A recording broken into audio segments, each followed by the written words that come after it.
La vie est impossible sans musique, parce que la musique rapproche les gens et leur apporte un peu de bonheur.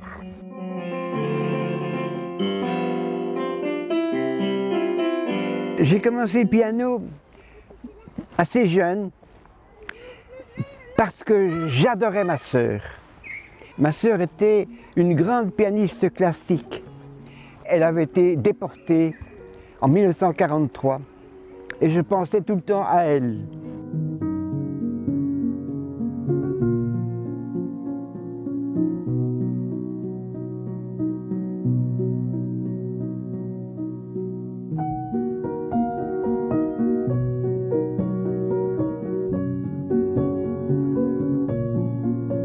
Et comme je pensais tout le temps à elle, je me suis mis au piano et je suis devenu pianiste de jazz.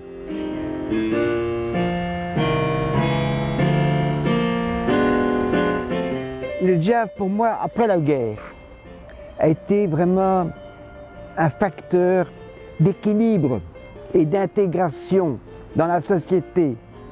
Parce que ma mère a été déportée aussi. Et mon père est mort désespéré en 1945. J'étais tout seul. Et moi-même, vous le savez, j'ai été déporté aussi quand j'avais 11 ans.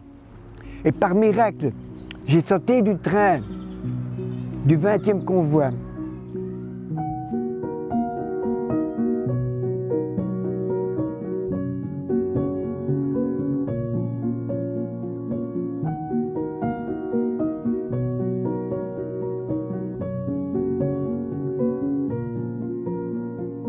Pendant 60 ans, j'ai presque jamais parlé de tout ça, de tout ce qui m'est arrivé.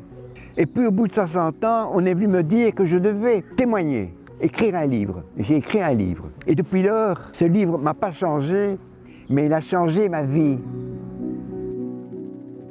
Et je vais maintenant beaucoup dans les écoles, par exemple, en Belgique et ailleurs, dans d'autres pays. Et je parle aux jeunes et je leur dis que pour défendre notre liberté d'aujourd'hui, notre démocratie d'aujourd'hui, il faut connaître les malheurs et la barbarie d'hier. Et je leur dis que la vie est belle aux jeunes, mais que c'est un combat permanent. Lors de la première pandémie, au premier confinement, tout le monde était malheureux, était enfermé. Et ce jour-là, ma fille me dit « Papa, ouvre la fenêtre et joue du piano pour les voisins. » Au début, je n'osais pas, parce que je suis timide.